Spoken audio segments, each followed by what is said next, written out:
You wanted the best. You've got the best podcast. The hottest podcast in the world. The Chris Voss Show, the preeminent podcast with guests so smart you may experience serious brain bleed. The CEOs, authors, thought leaders, visionaries, and motivators. Get ready. Strap yourself in. Keep your hands, arms, and legs inside the vehicle at all times, because you're about to go on a monster education roller coaster with your brain. Now, here's your host, Chris Voss. Hi, folks, it's Voss here from the Chris Voss Show.com. Ladies and gentlemen, the earliest things that makes it official. Welcome to 16 years and 2,500 episodes of the Chris Voss Show. We've been doing this so long, our arms are tired. We just flew in. Anyway, guys, refer the show to your family, friends, and relatives. Go to goodreads.com/Chris Voss, linkedin.com/Chris Voss, Chris Voss1 on the TikTokity, and Chris Voss, Facebook.com. or facebook.com/Chris Voss. You know where we are. Just go find us. Opinions expressed by guests on the podcast are solely their own and do not necessarily reflect the opinions of the host or the Chris Voss Show. Some guests of the show may be advertising on the podcast, but it is not an endorsement or review of any kind. Anyway, guys, we have an amazing young man on the show. We're going to talk about his amazing novel. It is called Oasis 4, out on paperback, hardcover, and Kindle. June 27th, 2024, Dale Chamberlain will be joining us on the show. He'll be talking to us about his book, his collection of stories, and why you can find this as an entertaining read and maybe learn some things. I don't know. Space and science fiction used to be the things I used to enjoy. I used to read a lot of Alan Dean Foster when I was a kid. So there's something about space and science and fiction. So we're going to get into it. Dale isn't just an author. He's a storyteller who connects with readers on a profound level. His latest masterpiece, Oasis 4, is a testament to his gift for crafting rich narratives that whisk readers away to fantastical realms. Whether it's sci-fi or fantasy, Chamberlain's stories have a universal appeal. Like many writers, Chamberlain's journey began with a love of storytelling. Through years of dedication and exploration, he's refined his craft, creating stories that touch the hearts of readers everywhere. But Chamberlain's impact goes beyond the page. He actively engages with the audience, fostering genuine connections and enhancing the reading experience for everyone involved. Welcome to the show, Dale. How are you? I'm fine. I didn't know I did all that, but I'll take it. Well, according to your website, sir. So, and storytelling, what a great thing to do. That's basically what the Chris Voss Show is. We're storytellers and we share stories. So give us .coms. Where do you want people to find you on the interwebs? DaleChamberlainBooks.com. So give us a 30,000 overview. What's inside your book, Oasis 4? Oasis 4 it's actually a collection of short stories. It revolves around a space station called Oasis 4, which is a space station owned by a corporation, and it's at a crossroads between trading routes between planets. And because of where they're located, it's a legitimate company, but that sort of thing attracts a lot of less than legitimate business. And they slowly uncover a criminal syndicate and a slave trade. And this, of course, the criminal syndicate thrives off the slave trade, and they have to work hard to, not let it affect them, but they find themselves right in the middle of trying to do as much damage to both the slave trade and the criminal syndicate as they can. They're quite successful, but the story basically, the book revolves around the space station manager, a guy named Phil Ross, and he deals with situations by just doing the decent thing. That's, pretty much what anybody can do. A lot of people would shrug their shoulders and say, well, I can't do anything about that. But, he can't, there's some things he just can't let go. Mm-hmm. Go. And so is he the main character in most of the stories? In most of the stories, yes. Mm-hmm. Yeah. I think we talked about it was a collection of short stories, as it were? Or just stories? Yeah, I wanted to write a book about, with just a collection of different non-related stories, but I wrote Oasis 4. And I said, you know what? I enjoyed that so much. I think I'll write another short story about that. And I've said it before, I really snowballed from there. The story started getting longer and longer. And then I kind of wrote myself into a corner And I said, well, there's a lot of things in here I need to resolve because the readers are not going to be happy about, they're not going to, about not knowing what happens next. So there are a lot of things I had to tie off, and it turned into its own thing. It was a lot of fun. Yeah. So now, why did you decide to make it? Well, let's start from the top. What prompted you want to write this book? This is your first book, is that correct? Yes, it is. It's something I wanted to do. I always felt I had I could write a narrative or, entertain people with a story. And I wanted to try it. And, and I hate to say it, but, with J.K. Rowling and all of her success with the Harry Potter series, I read all those books. I said, this doesn't look so tough. Maybe getting it popular is kind of hard, but, there's other writers too that I really enjoyed reading. Like Tom Clancy is one. I tried to pattern some of my style after his, but he could take 10 pages to describe a number 2 Skillcraft pencil. I tried not to get that involved with it, but there were other writers too, short story writers like Pat McManus. He used to write The Last Laugh Outdoor Life.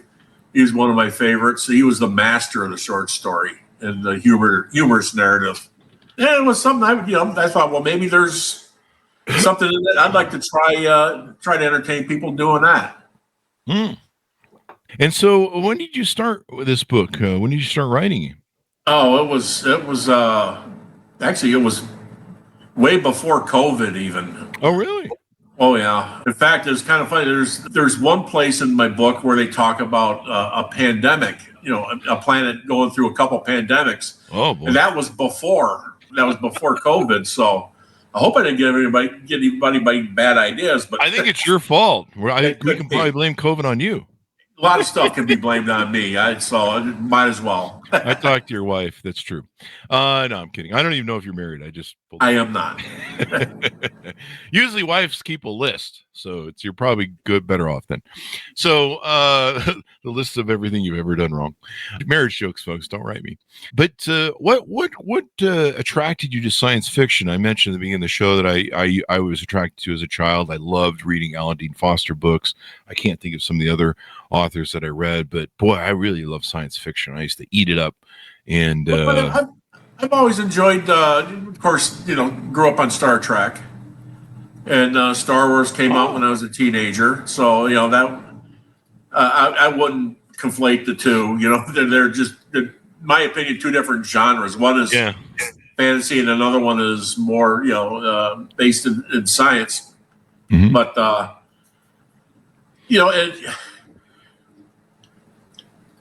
I don't know. I've always enjoyed that sort of thing. Space. Even movies like Alien. Oh yeah. And I've kind of struggled with what are these ships going to be like? What's the space station going to be like? Is it going to be a grungy affair like an Alien, or is it or sleek and polished like Star Trek? I hope I hit a more realistic.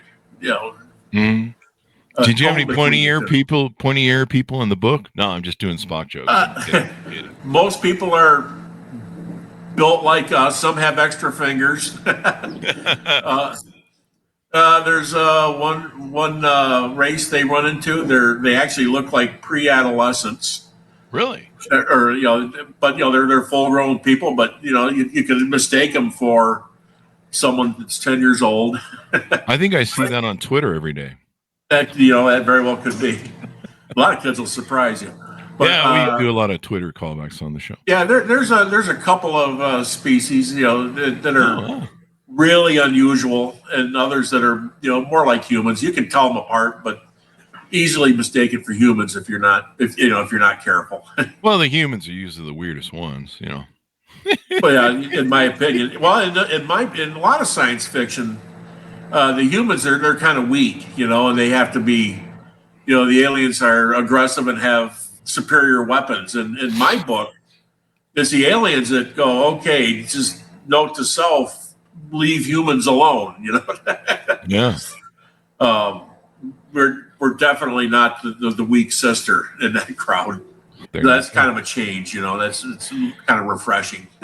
So now, do the stories in the book that kind of stand by themselves, do they still revolve around the same character's perspective, like Yes. first person, or do they maybe work with other characters like their perspective? I think. No, they work on their own, their own perspective.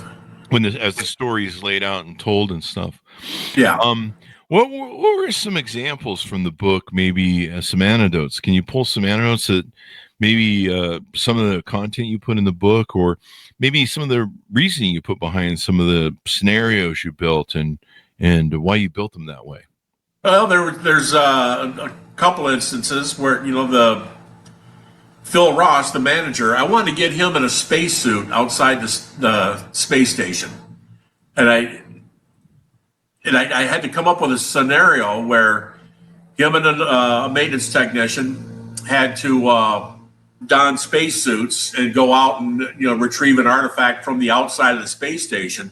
That's for some reason I wanted to write that in somehow. Yeah, that's fun. I've always dreamed of doing that since I was young. Experiencing zero gravity and all the everything that's involved with doing that. I didn't talk about the claustrophobia that has to be involved with getting into a spacesuit, but maybe they're over that. I don't know. There's a lot of things that I could have got into that I just didn't think I had time to write it, or sure it would have detracted from the story maybe. Well, it's definitely a claustrophobic sort of experience. I mean, yeah, I say that for book 2. That's what we always say as authors. Yeah, save that for book 2. You get done with all that material after book 1, and a lot of it hits the cutting room floor post editing, and you just go, yeah, I got some material for the next book, or all that sort of good stuff. After writing, your first book in science fiction, do you see yourself wanting to return to that genre and continue onward? Well, the next one, I'm actually working on it now. It's I tied off Oasis 4, so I thought. And I thought, people have been asking me, well, how is there going to be a sequel to that? And I said, well, the characters are pretty much, I've got to where they're going their separate ways. I said, well, maybe there's a way I can use the Oasis 4 universe. And so I've introduced brand new characters. And they go to Oasis 4 and they interact with some of the characters from the original book. But, completely different scenario. And I've got 2 or 3 stories I can write in that way, where it's not specifically Oasis 4, but it's in that world, so to speak. Well, it should be exciting to read. What's the feedback you've gotten from readers so far? Very positive. There's some people I gave a book to, and they go, I haven't had time to read it yet. See if you get another book from me, Buckwheat. But anyway. My mom read it, and my mom is not a science fiction person. My aunt read it, and they both loved it. They thought it was a super book. Mostly because it's not hardcore science fiction; it's more space adventure. Adventure. Yeah, science fiction. You get into some pretty strange concepts, and something I wanted more the adventure part of it, not the sciencey part of it. Yeah, but that's kind of the fun. Is that kind of the fun? Go ahead. I was sorry. The Hollywood Book Review had a very, very nice write-up on the book, and you get the idea. A lot of these reviewers, they just open a book in the middle and read some of it, and they write a review based on that. But it sounded like this writer really went through all the book, and she had a very kind write-up on it, and it was Hollywood Book Review is the name of the website. And I thought it was very nice. But a lot of people I've talked to that read it, they like it. They comment on it, about some of the funny names I gave the aliens, and and you can get yourself into a lot of trouble doing that too. It's I come up with a situation where there's one group of aliens, they don't have surnames. They use the the first initial, or let's say the first syllable of their father's name and the first syllable of their mother's name. That's the firstborn does it. And I come up with this whole sequence of how they come up with names. Wow. You kind of write yourself into a corner doing that, you know. Did you really? Yeah, and some of these people had some really odd names. Well, you gave them to them. It is what it is, you know. You gave it to them, but I guess Yeah. if they are aliens, they have weird names, right? You know, they're gonna have. Yeah, who are we something to say? Who are we to you know? judge? They probably look at our names and go, "You got some weird stuff going on over there, you weirdos."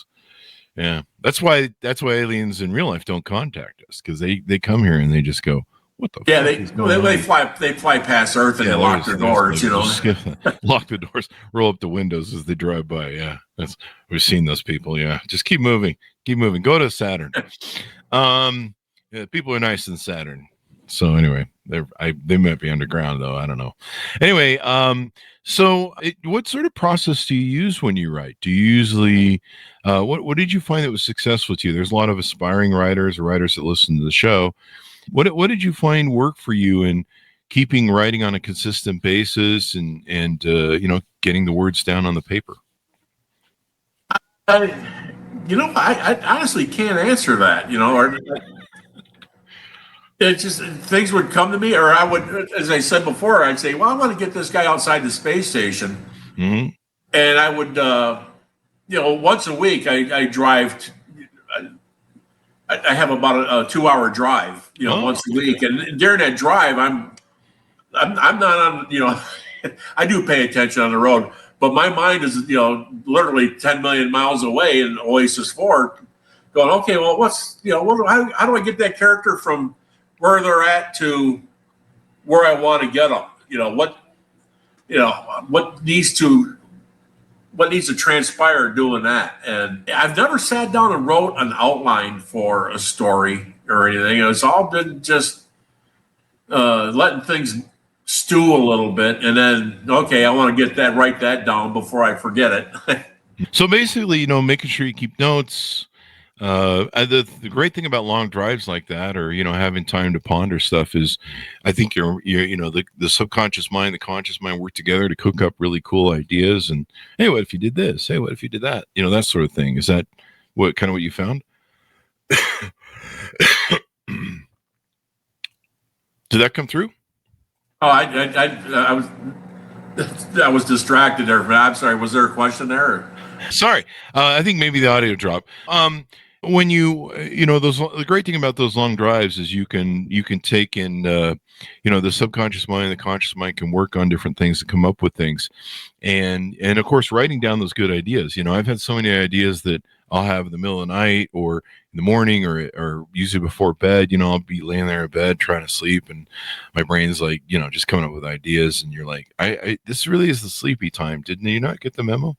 And I found that writing them down really helps get them off my mind, but also helps record them, because sometimes you're like, oh, I'll remember it in the morning. You wake up in the morning, you go, that's a great idea. What was that great idea? It's gone. So that can really help. Yeah. Well, usually when I get back to the house, after giving it a good think over a couple hours, I'll know where to go, with my narrative. So, and even if it happens a lot, especially on this one I'm working on now. I'll write it out, and then I'll say, okay, well, that's it. That's the story. It's written down. And when I say write, I do all. People think I'm weird. I do all my work on an Android pad. I don't type it on a computer, so I can just sit back and relax and do it. But anyway, I'll have it all on the pad. And maybe a day or two later, I'll look at it and say, I really need to fluff that up somehow, or move that. I don't know how many times I've changed chapter 1. No, I think should be chapter 1. And I'll move things around just based on who I think the main character should be and when to introduce different characters. And like I said, it's the nice thing about computer technology is you can rearrange things, and if you don't like it, put it back or put it someplace different, Yeah. I'm learning more and more. I am not. I guess I work on airplanes, but when it comes to computers, I am not the most tech savvy person on the planet. But luckily, I'm working a flying club where half our members are computer engineers, so I can get help there. The in writing the book, was it hard to find a publisher? How'd that work out for you in trying to get it published? I kept hearing advertisements for Page Publishing in Pennsylvania on the radio, and I thought, maybe I'll give them a try. And I sent them the manuscript, and they said, yeah, we could take this project on. So really, that wasn't difficult in the least. Of course, there's a lot of things they don't do. They'll put out a press release and they'll let Amazon know that the book is out there. But they help with editing, and I've had more arguments with editors. Editors, no, you have to say the. I don't want to put the word the in there. Have you ever heard an aircraft controller talk?